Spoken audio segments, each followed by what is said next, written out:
人生はサバイバル。いつも動画を見てくれてありがとうございます。おのおのの人生はサバイバルと言っていいくらい、それぞれが波乱万丈の人生を生きることとなるのが世の常ですが、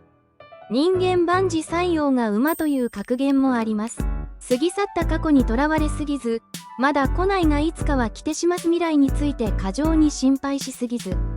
唯一幸福を感じられる時である今現在を大切にしてほしいと思います。このチャンネルでは敵を知り己を知れば百戦危うからず、サバイバルのための敵と何なのか、それに備えるための自分の知識と心構えを充実させておいてほしい、そんなメッセージを送っていきたいと思います。今回紹介するサバイバルは、それではお楽しみください。1、カヤック中に遭難する事象とは。カヤックは自然の中で楽しむスポーツであり、特に川、湖、海などの水域で行われますが、予測できないトラブルが発生すると遭難するリスクが伴います。カヤックはエンジンなどの動力を持たないため、主に風や潮流、波の影響を受けやすく、乗り手の体力とスキルが重要な要素となります。また、特定の条件下では、道に迷うことや体力が尽きてしまうこともあります。カヤック中の遭難は以下のような事象により引き起こされることが多いです。主な遭難原因、風や潮流に流される海や湖でのカヤックは、風や潮流の影響を強く受け、思い通りに進めなくなることがあります。特に風が強い日や潮流が速い場所では、予想外の方向に流されてしまい、予定していたルートから大きく外れる危険性があります。カヤックの転覆波や急流、バランスを崩すなどしてカヤックが転覆すると、カヤックに戻ることができない場合があります。特に寒冷な水域では低体温症のリスクが高まり、生命の危機に直結します。道に迷う広大な湖や海では、特に視界が悪い状況や自然の目印が少ない場合、どの方向に進んでいるかわからなくなり、迷子になる可能性があります。体力の限界。カヤックは体力を必要とするスポーツで、長時間の漕ぎや強風に逆らって漕ぎ続けると、体力が尽きて動けなくなることがあります。装備の紛失。カヤック中にパドルや救命胴衣などの装備を失うと、コントロールができなくなり、危険な状況に陥ります。カヤック中に遭難した場合、天候の急変や体力の消耗などによってパニックにならないことが重要です。冷静に状況を判断し、生き残るための行動をとることが求められます。2、世界各地でのカヤック中の有名な遭難事例。事例1、カナダ・バンクーバー。2014年、カナダのバンクーバー近郊でカヤックを楽しんでいた男性が突風により沖に流されました。男性はパドルを失い、カヤックにしがみついて漂流し続けましたが、5時間後に近くを航行していた漁船によって救助されました。この事例は、風やパドルを失った場合に漂流するリスクを物語っており、事前に風の影響を考慮した対策が必要であることを示しています。事例2、ハワイ・カウアイ島。2017年、ハワイのカウアイ島近海でカヤックを楽しんでいた観光客が強い潮流に流されて沖に向かってしまいました。カヤックが転覆し、乗っていた男性はパドルを手放し、体力が尽きかけたところで地元のサーファーに救助されました。この事件は潮流の読み間違いやパドルの重要性を強調しています。事例3、ニュージーランド・フィヨルドランド。2019年、ニュージーランドのフィヨルドランド国立公園では、2019年に嵐によってカヤックツアーが危険な状態に陥りました。カヤックは嵐によってコースを外れ、参加者は夜を明かすことになりました。GPS が故障し、彼らは山中で救助を待つことになりましたが、全員無事に帰還しました。事前準備の重要性と、グループでの協力がこの遭難を乗り切る鍵となりました。3、生き延びた人々のエピソード。1、エピソード1、30代男性。遭難期間2時間。カナダの湖でカヤックを楽しんでいた30代の男性が突然の風で沖に流されてしまいました。彼は無理にパドルを漕ごうとせず、体力を温存し、カヤックにしがみついて救助を待ちました。2時間後、通りかかったボートによって救助されました。この事例は、風に逆らわない冷静な判断が生還につながった例です。2、エピソード2、40代女性遭難期間4時間。ハワイのビーチでカヤックをしていた40代女性が、強い潮流に流されパドルを使って戻ろうとしましたが、体力が尽きかけたため漂流を選びました。最終的に救助隊によって4時間後に救出されましたが、無理をせずに潮流に任せた判断が重要でした。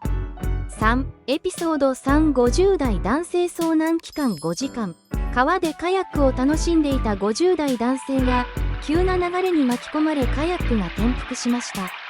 彼は岸まで泳ぐことができず、転覆したカヤックにしがみつき5時間漂流しましたが、最終的に地元の救助隊に救助されました。カヤックから離れずに漂流した判断が命を守りました。4、エピソード4、20代カップル遭難期間8時間。海でカヤックをしていた20代カップルが、嵐によってカヤックが転覆しました。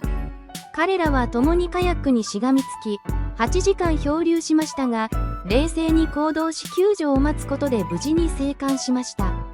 チームワークと冷静な判断が鍵でした。5、エピソード5、40代男性遭難期間1日。40代男性が湖でカヤック中に霧に巻かれ、方向感覚を失いました。彼は焦らずにカヤックの上で1日耐え、次の日に通りかかった船に発見されました。体力を温存し、無理に動かなかったことで命が助かりました。6、エピソード6、30代男性遭難期間2日間。山岳地帯の川でカヤックをしていた30代の男性が、嵐に遭遇し、水位が急上昇してカヤックが流されました。彼は2日間カヤックにしがみついて安全な場所に漂着し、最終的に救助されました。自然環境に適応した行動が生還につながりました。7、エピソード7、50代女性遭難期間3日間。50代女性が海でカヤック中に方向を見失い、3日間漂流しました。持参していた食料と水を少しずつ消費し、冷静に救助を待ちました。無理に動かず、物資を節約したことが生還の要因でした。4、事象を克服するための技術と方法。1、潮流や風に逆らわない。強い潮流や風に逆らわず、自然の流れに身を任せることが、体力を温存し、長時間生き延びるための基本です。無理に漕いで体力を消耗すると、救助を待つ間に疲弊してしまう可能性が高まります。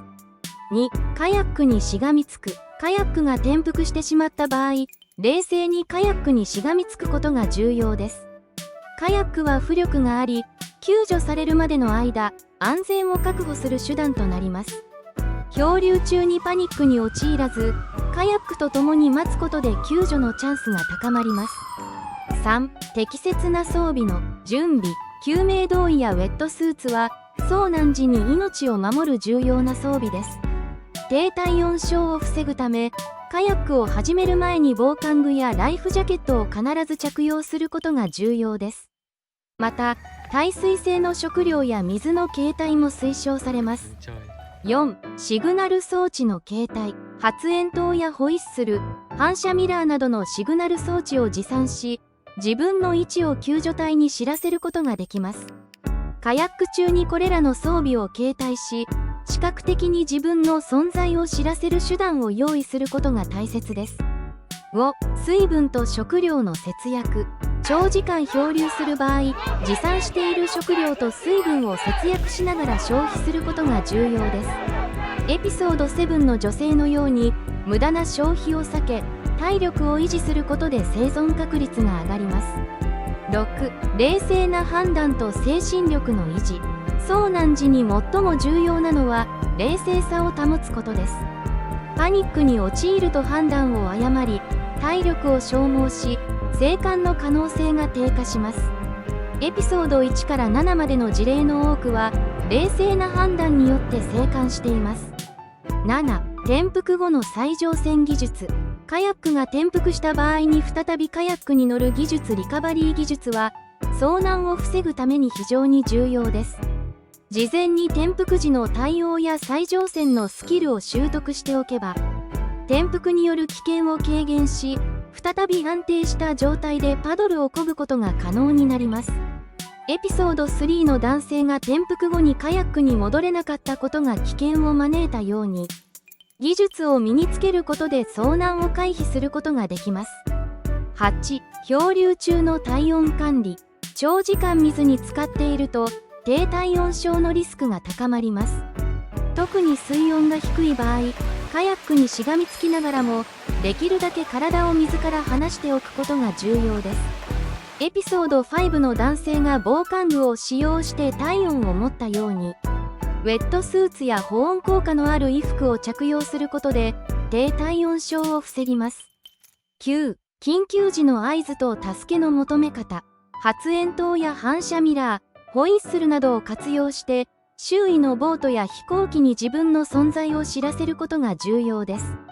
エピソード1や4のように、救助を待つ間に合図を送り続けることで、早期に発見される可能性が高まります。また、昼間は反射ミラーや旗を使い、夜間にはライトや火を使うことで、遠くからでも視認されやすくなります。10、適切な場所での上陸のタイミング。もしカヤックが転覆して水上での漂流が続く場合、救助が遠いと感じた場合には、適切な場所で上陸する判断をすることも重要です。エピソード6の男性のように、自然環境が過酷であっても、地上に上がることで自ら体を保護し、サバイバルスキルを生かして救助まで耐えることができます。11、GPS や地図で位置確認。遭難中に自分の位置がわからなくなった場合、 GPS や地図があれば現在地や周囲の地形を把握し、救助を待ちながら計画的に行動することが可能です。エピソード3のように GPS があれば嵐や霧の中でも方向感覚を失わずに行動できるため、事前に GPS デバイスを準備することが推奨されます。5、ユニークな提案。1、自動位置送信機能付きのライフジャケット。カヤック中に遭難した場合、 GPS 機能と自動位置送信機能が搭載されたライフジャケットがあれば、漂流中でも自分の位置が正確に救助隊に送信され、迅速な救助が可能です。これは特に遠隔地や見通しの悪い状況で役立ちます。2、ポータブルの海水淡水化装置。海での遭難時、長時間漂流する際に飲料水を確保するため、ポータブルの海水淡水化装置を持参しておくと、海水を淡水に変えて飲むことが可能になります。長期の漂流において、水分の確保が生存に直結するため、こうした装置の準備が有効です。3、自動膨張式の浮力装置。カヤックの中に自動膨張式の浮力装置を設置しておけば、転覆した際にも瞬時に膨らみ、安定した浮力を保つことができます。これにより、転覆した場合でもカヤックの浮力が失われず、長時間の漂流でも安全が確保されます。6、励ましと具体的なアドバイス。カヤック中の遭難は突然の出来事であり、恐怖や不安を伴う体験となります。しかし、最も重要なのは冷静さを保つことです。風や潮流に流されてしまった場合、無理に逆らって体力を消耗せず、自然の力を利用しながら救助を待つことが最良の選択です。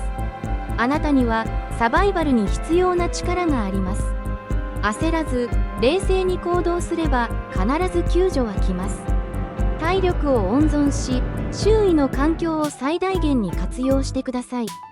パニックにならず、適切な装備と準備があれば、困難な状況でも生還の可能性は高まります。カヤックでの遭難は自然との戦いですが、あなたの冷静な判断と行動が必ず救助への道を開きます。いかがでしたか？最後までご視聴ありがとうございました。お話が気に入っていただけた人はチャンネル登録と高評価を忘れずにお願いいたします。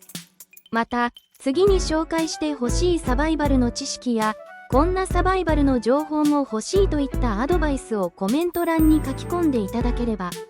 さらにサバイバル学をお届けしていきたいと思います。